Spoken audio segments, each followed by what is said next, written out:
Hello friends, this is Worm. Didn't beat contest mode, but I did clear Crota's End raid. And that's the topic of today's video, because I wanted to talk about whether or not Crota's End sets the bar for any reprise / raid content in general in Destiny 2. Now, let me tell you about my journey. I attempted briefly to do the contest mode, realized how hard it was, and I decided it wasn't worth it to potentially not get it beat, so I was at peace with not clearing it in contest mode and missing out on Necrochasm, blah, blah, blah. So I ended up clearing it on Sunday after, after contest mode had finished, and wow, I gotta say, a lot has changed. Not only has a lot changed, but a lot of difficulty has been added to the raid. Even post contest mode, it was a little bit of a challenge for sure. But I wanted to talk about each encounter and whether or not they clear they set a new standard for what raids should be, right? Because every encounter was uniquely changed from the way it was in Destiny 1. Like, they all kept the same kind of spirit, from Destiny 1 Crota's End, but they all did it in a new and improved manner. So, starting off, of course, we have the Abyss. This is let's start at the very, very start. The forming of the bridge that will allow you to start the raid. This part in Destiny 1 literally required one person to go stand on a plate and build the bridge, and that was it. You stood on it for like 30 seconds, bridge was built, and you'd go on. Now, that very intro opening part, it's not technically an encounter because there's no rewards or anything from it, but it introduces you to the main mechanic of Destiny, of the Destiny 2 version of Crota's End, which is the Chalice of Light.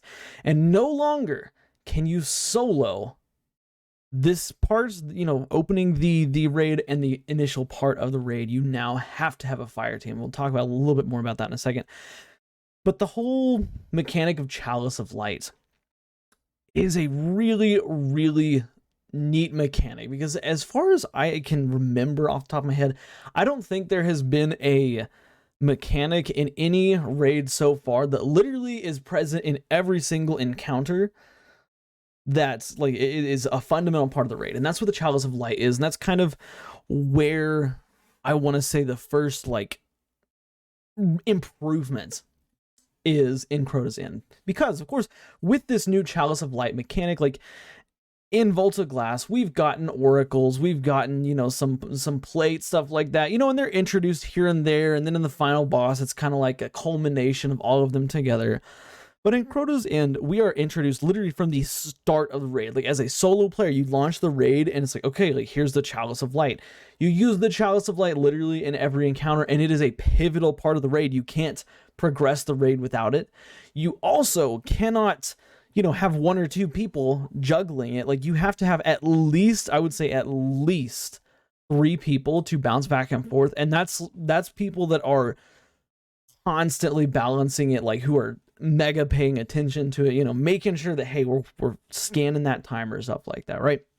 But you have to have at least 3, and I would say to make a comfortable effort, it has to have 4, right? And even some encounters, such as the second encounter, crossing the gulch, that requires 6 people to hold the chalice. And this is something again that we'll talk a little bit more about in a minute.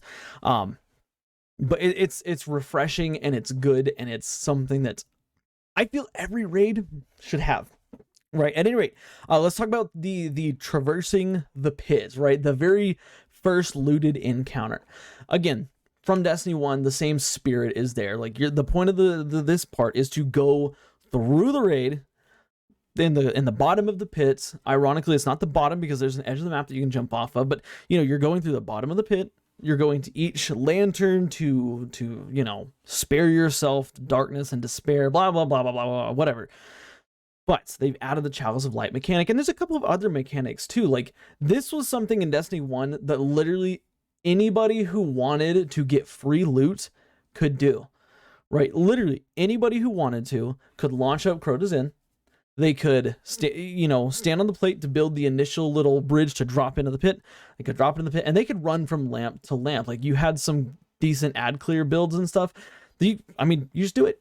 and you get it, and you get free loot. The whole encounter was something that was easily soloable, and Bungie has gone and entirely changed it, which for a raid is of course necessary, right?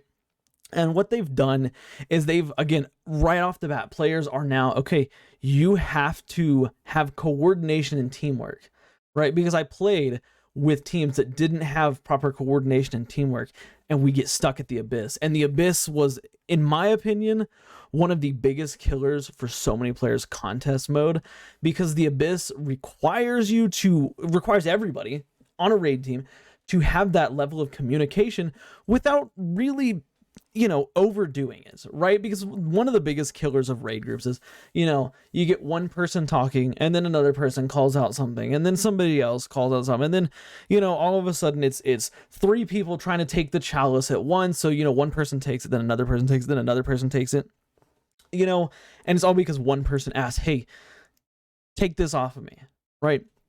So, this initial intro to the raid was so difficult for so many players because players did not have proper communication. And if you join one of the teams I did, because I beat it twice or 3 times, 2 or 3 times, I can't remember exactly how many. I beat it 2 or 3 times during non-contest mode, right? And the team that I was with, they had a very, very, we were together, it was all LFG, we were together long enough to build this bond where we understood, hey, this person's first, this person's second, this person's third, there's fourth, and there's fifth, and of course then there's sixth, and it doesn't require all 6 necessarily every single time, but every player has a role, right? And this is the primary principle of this raid, and this is why I think this raid is so good.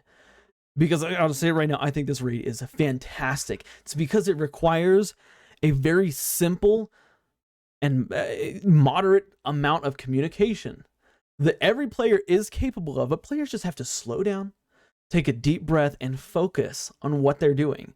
It's not like something like Riven where, oh my god, Riven is literally, I still to this day never ever want to do Riven again because Riven's a pain. I don't have 1,000 voices. I don't care to get it because Riven is a pain.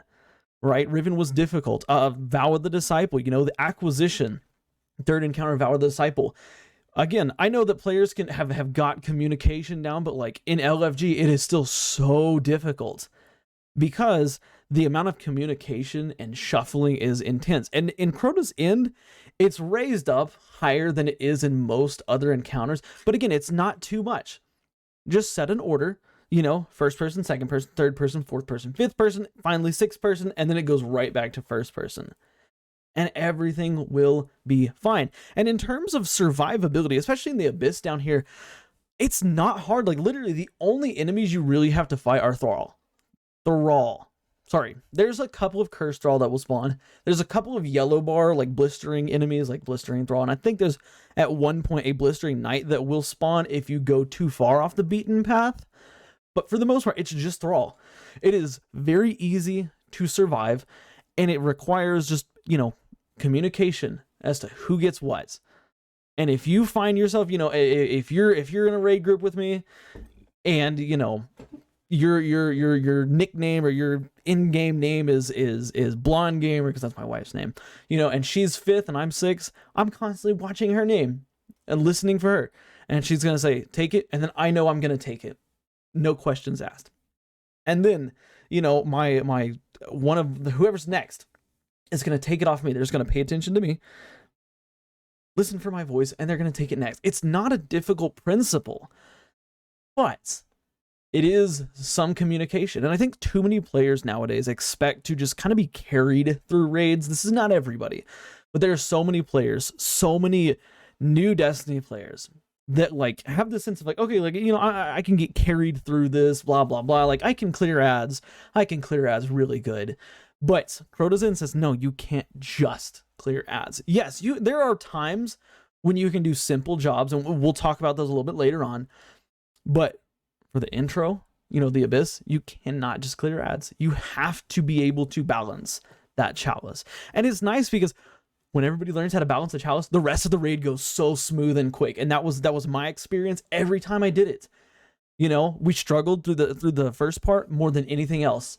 And once we got the method of communication down, the bridge encounter, Iryu, and Crota, I mean, we all beat it within 3 attempts. It was quick. So that's the Abyss. I think that the Abyss is it's a phenomenal encounter. They've added the pendulums from Destiny, you know, back from Destiny 1. They didn't have those. They got the pendulums swinging now, and they can catch you off guard. And that's kind of another thing, you know, with the Abyss is like, it took players a lot of tries because you'd get further and further every time, but you'd get to a point where 1 or 2 players wouldn't remember where a pendulum is or wouldn't remember where a pitfall is or something like that, and they would die. And of course, when one person dies in the, you know, in the Abyss, it's very difficult because a lot of times their orb spawns at the previous lamp, right? So then somebody has to go back to get them. And if that person doesn't have high survivability or blah, blah, blah, whatever, like it can really trash a lot of runs. But I think the Abyss is a very fun encounter, and ironically, the Abyss probably takes the longest of any of the encounters within that raid. But let's move on to the bridge, because the bridge it again carries on that idea of the Chalice of Light and who can carry it, who cannot, and now it adds this new mechanic with sword bearers and who can carry a sword to kill blah blah blah blah enemy, right? This encounter really has not changed very much from Destiny 1. I think the primary change that has happened, you know, is that now the Chalice of Light exists, and the Chalice of Light is the primary mechanic, and 2 people can cross the bridge at a time. 1 person with the chalice, 1 person with the sword, right? And of course, in Destiny 1, the only person that could cross at a time was the one that had the sword. But overall, the spirit is the same. It was challenging, but it wasn't overly difficult or hard. Like, it was by no means impossible, you know? And again, this is the mark of a good raid encounter, especially a reprise raid encounter, something that feels very similar to the way it was back in D1, with added difficulty and mechanics to bring it up to the speed of D2. Because of course, back in Destiny 1, well, hell, in Destiny 1, you could technically solo this as well, because you didn't even have to build the bridge. You could literally launch yourself or fly across the pit. Look, it doesn't matter how you could do it back in Destiny 1, but Destiny 2, it has the same spirit. 2 persons standing on a totem, 1 person standing on a plate, build the bridge. Once you get enough people to the other side, it flips, 2 people off the totems, you know, blah, blah, blah. I think it's very interesting because, like, the team composition, again, doesn't really matter, but the person who goes across first and who crosses last have got to be some of your stronger, like, you know, more experienced players. Because, of course, when you are the last or second to last on the other side, it gets hectic because there's wizards, there are sword bearers, there's thrall, there's acolytes, like there's all these enemies spawning, and there's only 2 of you for them to really shoot at. Like at Bungie, it doesn't seem like they dial down the enemy spawns on either side whenever there's 1 or 2 people there. So it does get intense. But again, we have plenty of builds that have shown that survivability is not a non-factor, right? But, and this is a hugely important part of the bridge encounter especially, you do need everybody across. If 1 person dies on the other side, it is so difficult for somebody to go back with the chalice and revive them and run the risk of dying because they're dead on the other side. All the ads are over there. Now this 1 person has to go by themselves. And of course, when you die, you never die in anticipated areas. So, you know, it's about survivability. And I think that's something I like, but I also, this is one of the things I don't care much about in the raid, because in basically every other raid, with the exception of Vow of the Disciple, again, with certain encounters, that I can think of off the top of my head here, death is not a huge deal. Like, yes, of course, you should always try to stay alive, but death can typically be recovered from, right? If somebody dies, they can be picked up, brought back, blah, blah, blah. But in this encounter specifically, if the wrong person dies, like if somebody who's on a totem dies, it's a wipe, you know? And so survivability is such a huge deal. And that's one thing that I don't care too much for. I think there should be a little bit of wiggle room with someone dying, right? Like, you know, if somebody dies, you know, okay, like just get off all the plates all together, which I know you can do this in Crota's End, but I think that, you know, a little bit more forgiveness is always nice. But again, I don't think I would change anything about the encounter. But yeah, bridge encounter. Again, this is probably the second longest encounter, right next to the Abyss. And then of course we move on to Ear Ute. Ear Ute has changed substantially from Destiny 1. In Destiny 1, basically all you had to do was get people on either side, go in, kill the Knights, kill the Shriekers, kill Ear Ute. And that was it. I mean, the whole process could take like 2 minutes, right? If that. Now they have this mechanic with all the different doors. There's wizards and shriekers, and you know, you got to coordinate when you're going to go in, because that's when the timer is going to start, blah, blah, blah, stuff like that. Again, I think the difficulty change they added was fantastic, right? Like, we needed more, because again, Ear Ute was a boss that could potentially be soloed in Destiny 1. I don't know if it, well, actually, I do know it was soloed at least once or twice before, but it was very difficult to solo. But again, it's a raid. It should not be soloed. And in Destiny 2, it cannot be soloed because of the Chalice of Light, but also because you have multiple roles. You know, you have multiple people that have to go out and kill wizards that can take down Ear Ute's shield so you can kill her. You have these damage thresholds, and I think Ear Ute was probably like the second place that 90% of players who made it past the Abyss got hung up at, because in contest mode, her damage checks were huge. I mean, they were huge. That's not unheard of. We had the same thing with the Caretaker and Vow of the Disciple. The same thing with Golgoroth, you know, in King's Fall during its contest mode. Like, these War Priests, sorry, not Golgoroth, War Priests in the King's Fall, like, these bosses are not meant to be toyed with. But in Destiny 2, after post-contest mode is what I should say. Post-contest mode, it was still a challenging feat. And you know, and Ear Ute didn't just sit still like she did in Destiny 1. In Destiny 1, she started singing la la la la la, whatever, just in the same spot. In Destiny 2, she said, no. You want to use linear fusions? That's cute. You want to use rockets? That's cute. Really, I think that Thunderlord and Divinity would be a viable strat against Ear Ute, but I also have not tested it, and I haven't seen anybody test it. Love to see somebody test it. So if you know of a video where that's been tested, post the link down in the description or in the comments, whatever. But I think that's, you know, most people opted to go with rockets, and rockets, they work, fair enough. You know, that's what we used. They deal a substantial amount of damage if you can hit them. Divinity makes it easier to hit them. But again, the boss herself is not the issue, right? The boss herself is not the problem. It is I shouldn't say problem, is not the difficult part. It's the coordination that every player has to have with where the wizard's spawning, go in at the same time, blah, blah, blah, stuff like that. But Ear Ute is one of the first encounters where I think that at least one or two players can kind of sit back and take a breather, right? Whenever we did it, I was standing basically in the central room and doing ad clear, because I could do an insane amount of ad clear. I also made a ton of heavy, right? I was using Solar Titan, burning literally everything, throwing as many solar orbs as I could, making a ton of heavy ammo.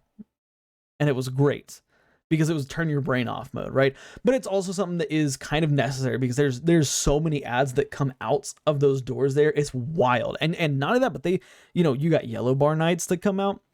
You've got, you know, just tons of enemies and stuff that just swarm. And so it's really nice to have somebody that can just clear ads right there. And you can have one or two people do that.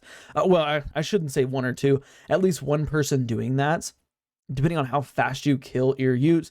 And this is kind of a nice change of pace, right? Because again, for the last two encounters, everybody has had to have a role doing something.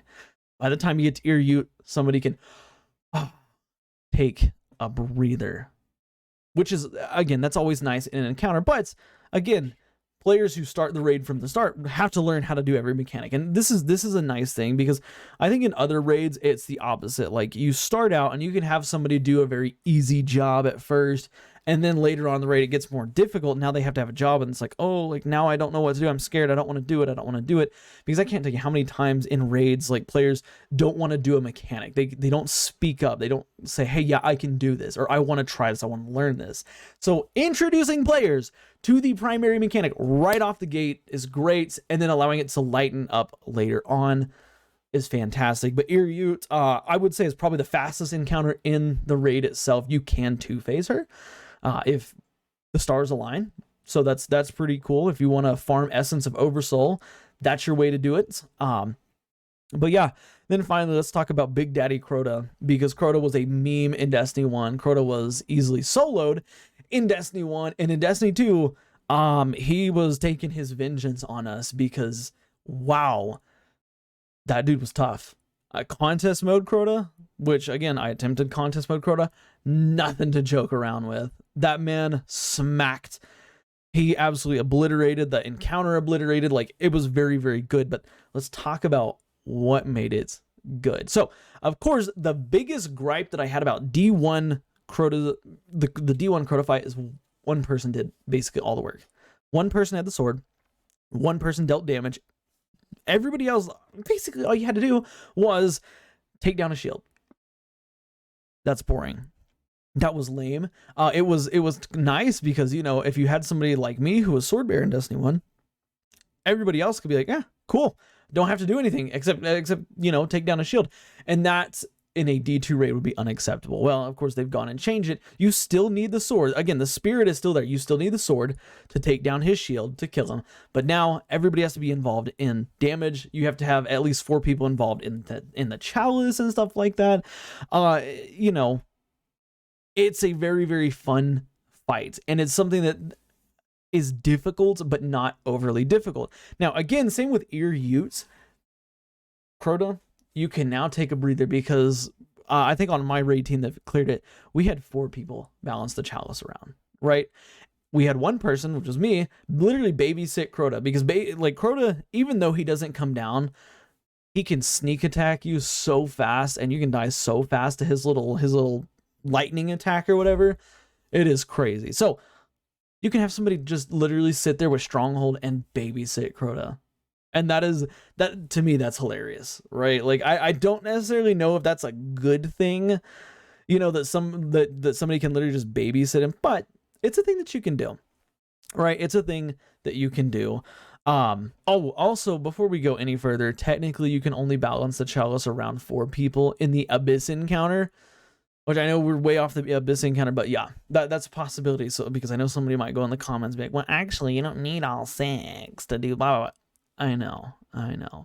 At any rate, but with Crota here, 4 people bouncing around the chalice, one person can babysit Crota, the other person can kill boomer knights. Like you can have so many different jobs. You can have 2 people killing boomers. They can run as a team. They can run independently. You can have 3 people doing chalice, 1 to babysit Crota, 2 to do boomers. Like there's so many different routes you can take. It's refreshing because again, so many fights in Destiny 2 require everybody to do specific things in a specific way, and obviously there's always going to be the best way of doing things, you know, the best way of DPS, blah, blah, blah. But Crota's open to multiple routes. I mean, we've seen people beat him in contest mode with swords. We've also seen him beat him with rockets, you know, just spamming everything they had, swords, rockets, grenade launchers, stuff like that. Like, he's open to so many different types of damage. It's really nice. And again, I would love to see how Thunderlord does against Crota, because I think Thunderlord and Divinity could potentially smack. We did see how well it did in Root of Nightmares, which granted in Root of Nightmares it was bugged, but I still think that I think Thunderlord could be a major power player. Now, this season, of course, we have some mods that will allow you to spawn additional heavy, which is fantastic. So that definitely helps with the Crota's Inn fight this time around. But yeah, Crota, you know, in his room, like there's places where you can spawn heavy. You know, the sword bearer can be finished to spawn heavy so that everybody has a refreshing amount of heavy. You can use tractor cannon to debuff him, to help your sword bearers take him down, just help more damage. And it's not really hurting if you have tractor cannon on. You know, we had a tractor cannon user. We weren't suffering for damage. In fact, there was one point in one of the runs we did 2-phase Crota because we had tractor cannon and everybody just absolutely went to town on him. Or maybe it was we almost 2-phased him, but then we ran out of heavy because literally at the last little bit of his health, everybody just ran out. At any rate, doesn't matter, right? Crota has substantially changed, but it is a lot more fun. It's more engaging for everybody now. And again, it requires everybody to have a job. Like there's nobody in Crota's Inn that's just sitting and doing ad clear. Right. And if you're able to sit and just do ad clear, it's probably because you're literally being carried by a team of PvE gods.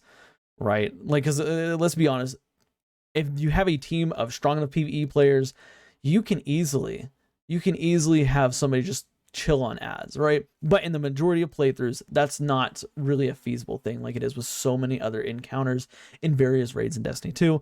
But yeah, that's Crota's End. I think that Crota's End is definitely one of the best raids in Destiny 2 currently. It's very fun. It's engaging for everybody. They have substantially changed it. And of course the loot is fantastic. We won't talk about the loot, but the loot is great. Necrochasm seems like a lot of fun. I don't have it yet, but I'll get it one day. And it seems like a lot of fun. But I want to hear I want to hear your thoughts on Crota's End. Did you attempt the contest mode? Was the contest mode painful? Did you get a day one clear, or a contest clear, I should say? Let me know all those stuff in the comments below. I hope everybody had fun. I hope everybody enjoys it as much as I do. This is one raid I could see myself doing again and again and again, even after I get all the loot and stuff that I want, similar to Vow of the Disciple, because I think Vow of the Disciple is so much fun. But yeah, let me know your thoughts in the comments. Of course, if you like today's video, subscribe for more daily Destiny content, and like it. Got those two mixed up. Like it because it helps the channel out a lot. Subscribe for more daily Destiny content, and do me a favor, watch the videos you see on the end screen here, because for whatever reason, YouTube thinks you will like them. Guys, that's it for me, and I will see y'all in the next one. Bye for now.